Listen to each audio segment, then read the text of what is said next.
Hi, my name is Sarah Willis, and I wanted to talk to you today about how I overcame borderline personality disorder and recovered from narcissistic abuse. I also was diagnosed with bipolar disorder type 2. I've been seeing doctors and psychologists and counselors and therapists and psychiatrists and doing group sessions and everything under the sun that you could think of. Since I was 16, my symptoms began at 14.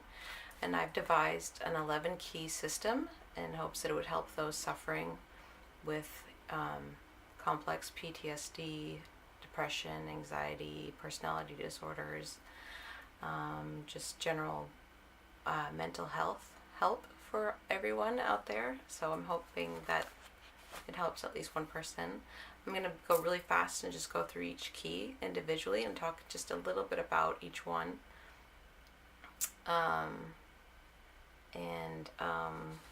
And I'm going to make other videos in the future talking more in depth about each key.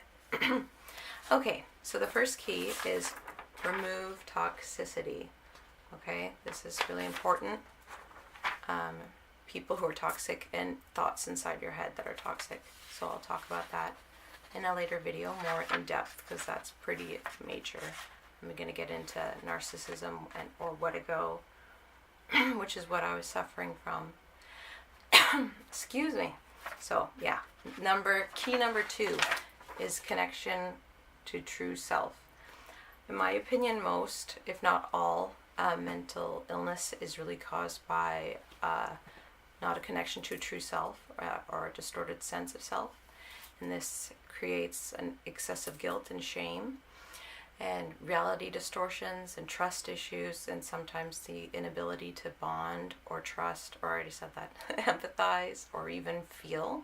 Some people get numb from their trauma. So yeah, it's really important to discover who you really are and what you came here to do and your purpose in life and your connection to your true self. I found that once I had my connection to that, life was just so much easier. And then some. Okay, anyway, moving on. Key number 3 is feminine and masculine energies. And that's a whole nother video unto itself. We have these energies within ourselves and ability to utilize our energies for our optimum health and well-being. And feminine energy would kind of be like a mood stabilizer, kind of sort of. I do mindfulness meditation, which is also kind of like a divine feminine meditation, and that you might have no idea what that means. And again, I'm going to make a video about that to talk about that. But basically, feminine energy is about accepting, and then masculine energy is about taking action, and that's kind of like your antidepressant.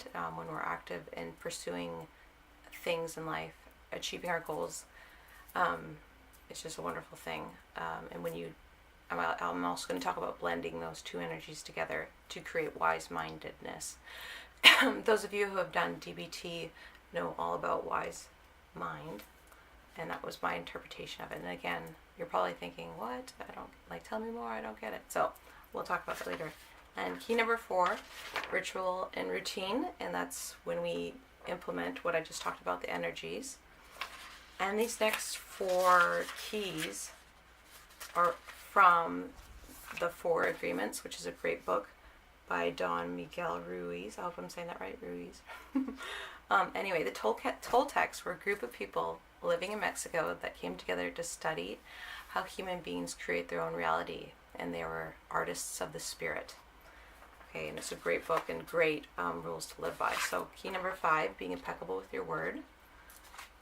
Key number 6, always doing your best. Key number 7, never assume. And key number 8, don't take anything personally. Key number 9 is spirit or intuition.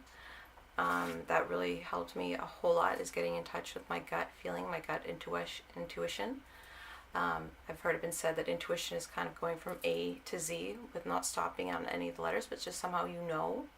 And when we're young, a lot of us were raised in environments that we were invalidated, so we don't, that part of us, our intuition, is kind of faulty. So when we can hone that, and again, I'm going to talk all about that in another video, how you can hone and what the inner voice, what intuition sounds like, or what the spirit sounds like, how to hear from spirit. Okay, and key number 10, which is huge, cultivating self-love. This is huge, huge, huge. And again, I'll talk way more about that, how my own self-love is really what helped me transform. And key number 11, which is our master key that unlocks the other keys, okay? And it's plant, spirit, medicine. Okay, this won't apply to every single body out there, but it is my belief and opinion, and it was my experience. I'm talking from my own experience, what worked for me. But in my opinion, plants are here to help us evolve as human beings and to help us heal, to recover, to get over trauma.